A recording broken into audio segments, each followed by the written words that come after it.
Nesse vídeo eu vou trazer para vocês a negativa da Petrobras à compra de uma parcela relevante de Vibra, que teria ocasionado uma explosão de alta nos últimos dias nas ações de Vibra. Então vem comigo. Salve, salve, investidores! Como é que vocês estão? Sempre lembrando que antes de continuar, você clica no botão aí embaixo de inscrever-se para ajudar esse canal. E Vibra, nos últimos 12 meses, acumula uma queda de quase 15%. Só que essa queda era muito maior. Acontece que desde o pregão do dia 3 de maio, as ações simplesmente dispararam. Pegando-se desse fundo do dia 2 de maio e puxando-se até a presente data, é uma alta de 38,85%, explosiva. Foram 14 pregões e desses 14 pregões, 12 a Vibra acabou subindo. A Vibra, inclusive, foi questionada, recebeu ali um ofício da B3 para explicar a razão pela qual, justamente aqui no pregão do dia 2, houve uma oscilação atípica no volume negociado.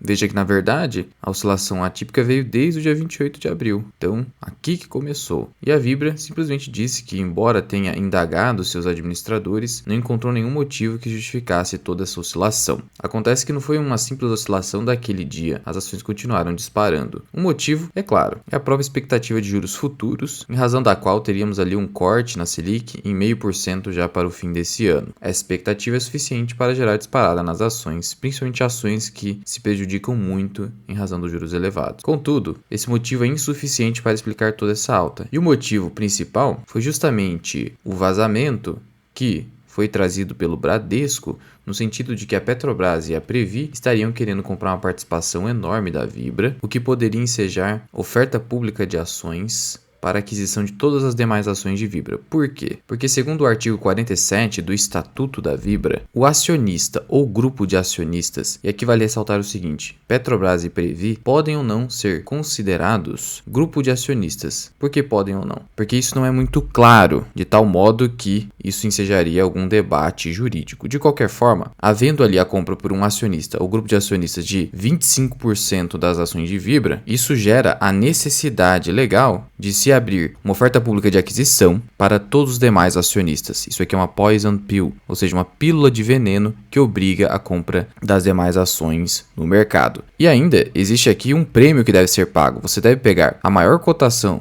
dos últimos 18 meses anteriores a essa aquisição e acrescer 15%. Na visão do Bradesco, isso poderia fazer com que a oferta pública de aquisição chegasse a R$ 28,00 por ação, 60% acima do preço atual da empresa. O Bradesco, obviamente, mantém a recomendação de compra na Vibra. R$ 28,00 seria justamente aqui, o preço-alvo do BTG Pactual. E veja que há diversas coberturas de analistas aqui em Vibra. O mais pessimista seria o Santander com 17,50, ainda assim acima do preço atual, em que Vibra está em 17,12. O próprio Barça lançou opções ali na casa dos 18, 19 reais em Vibra, para ele já estava num excelente preço, de tal modo que Vibra a 13, como chegou aqui, parecia de fato uma pechincha. E o gatilho para gerar essa explosão de cotações foi esse rumor. Por que esse rumor? Ora, se eu vou fazer uma oferta pública de aquisição, que eu sou obrigado a comprar as ações a um preço muito superior ao preço de tela, podendo chegar inclusive a preços superiores a esses topos anteriores aqui de 20 e poucos reais, então o mercado já se antecipa a isso e o pessoal começa a comprar loucamente, afinal é lucro certo. Acontece que esse rumor não foi confirmado a princípio, porque a Petrobras trouxe aqui um comunicado ao mercado na sexta-feira, dizendo que em relação às notícias veiculadas na mídia, ela não está participando de qualquer ação coordenada com a Previ ou outra instituição com o objetivo de adquirir ações da Vibra e que são inverídicas as matérias acerca do assunto. Então está dizendo que o Bradesco teria mentido. A Petrobras esclarece que eventuais ações em relação à aquisição da participação de qualquer empresa exige análise cuidadosa e devem ser conduzidas com observância das práticas de governança e os procedimentos internos aplicáveis. Aí fica a dúvida: será que a Petrobras realmente não está querendo comprar uma participação na Vibra? Ou ela simplesmente não quer revelar isso agora? Não há como ter certeza. É óbvio que a Vibra será questionada novamente pela B3, até pela CVM, a respeito desse assunto, mas o que acaba sendo importante aqui é: não compre uma ação simplesmente por um rumor. E acho muito difícil que toda essa explosão de alta em razão desse rumor não decorra de pessoas que tenham tido informação privilegiada aqui. Não é nada razoável você supor que não é assim. Olha só como essa alta foi muito muito ligeira e também não me parece razoável que haveria um volume de compra tão enorme assim com um rumor que não fosse confirmado. De qualquer forma, você, pequeno investidor que não tem acesso a informações privilegiadas, você precisa comprar uma ação pelos seus fundamentos, não querendo aguardar algum tipo de notícia incrível, surfar esse trade, porque se de fato essa notícia fosse verdadeira e já fosse confirmada, o que nós teríamos? Vibra de graça, porque mesmo se você comprasse após essa alta aqui, você poderia garantir aí pelo menos uns 3, 4 ou 5 reais de lucro por ação. Mas e agora com essa notícia da Petrobras? Pode ser que a Vibra acabe desabando por conta disso. E aí você que pensava que poderia surfar essa alta, vai acabar tendo prejuízo. Então quem efetivamente ganhou dinheiro com isso aqui foi aquele que teve acesso a alguma informação privilegiada, não há como confirmar isso, mas certamente aquele que foi comprando Vibra ao longo do tempo, montando um preço médio, acreditando na companhia e agora surfou com essa alta simplesmente porque montou seu preço médio e provavelmente ficou a 15 reais, por exemplo. Por isso que eu digo, para o pequeno investidor, o melhor é se fazer esse investidor de longo prazo, porque ele vai aproveitar dessas situações especulativas simplesmente porque ele está posicionado previamente no papel. Ainda sobre Vibra, muitos se perguntam por que a ação vinha caindo tanto, porque se você pegar os últimos 6 meses, pegar desse topo aqui e puxar toda a queda que foi realizada, 25% de queda, e se você puxar 12 meses, a queda foi bem maior, foi de mais de 30%, 35%. Acontece que o EBITDA ajustado da companhia teve uma queda bastante forte. Comparando-se o primeiro trimestre de 2023 e o primeiro trimestre de 2022, a queda foi de 36,9% e no lucro líquido 75,1%. E muito disso decorre da inflação. Por quê? Perceba aqui o lucro bruto ajustado da Vibra no primeiro trimestre de 2023.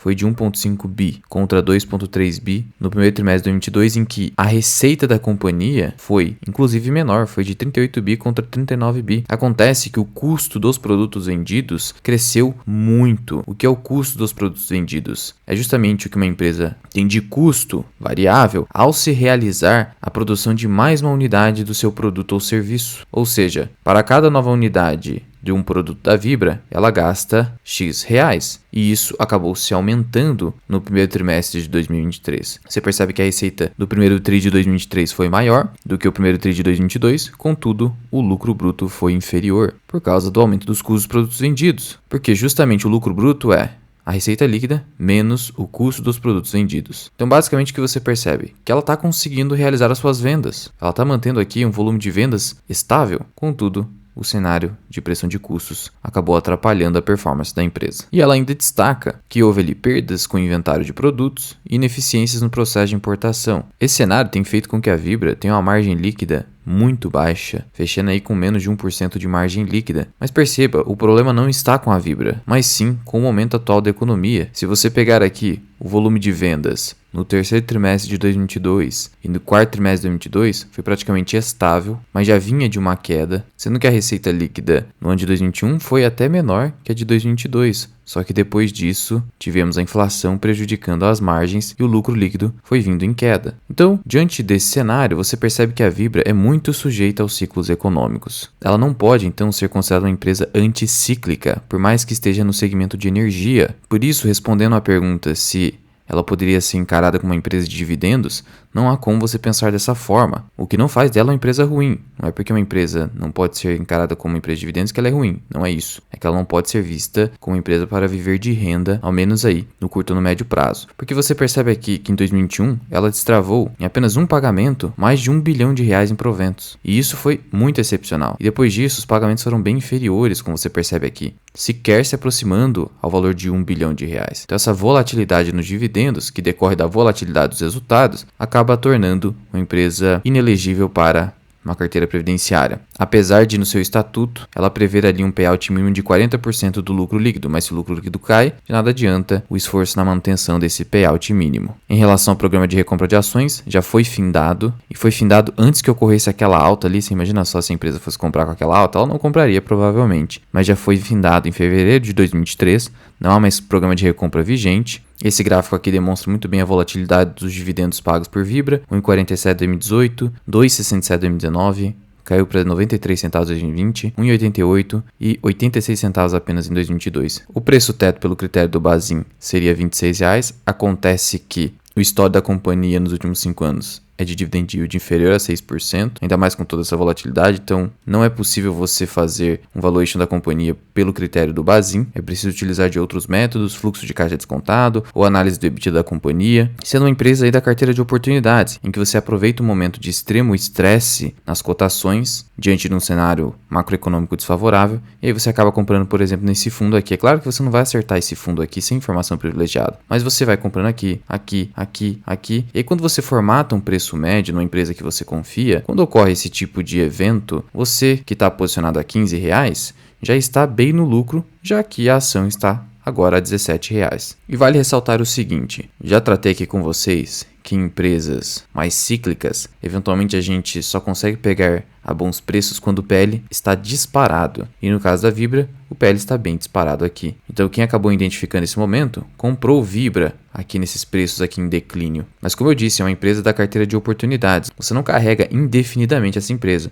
Você aguarda algum alvo que você tem de lucro. Então, por exemplo, você tem um alvo de lucro de 100%, 200% e você sai. Esse alvo de 100%, por exemplo, é indicado até mesmo pelo Lírio Paresoto nessas empresas que você carrega para obter um ganho de capital para eventualmente alimentar uma carteira de dividendos que você tem, que são as ações que você só compra e não vende, exceto se elas acabarem perdendo os fundamentos no meio do caminho. Então com Vibra você esquece dividendo, exceto se você está projetando que ela venha pagar um dividendo enorme, e quando o ciclo do mercado é favorável para a empresa, ela acaba distribuindo enormes dividendos, como nós vimos ali aqui no ano de 2019, até 2021 pagou um excelente dividendo. Portanto, saiba definir para que serve uma determinada ação, e assim você não vai ter suas expectativas frustradas. E se você quiser aprender mais sobre investimentos, considere se tornar membro do canal associado Mirai.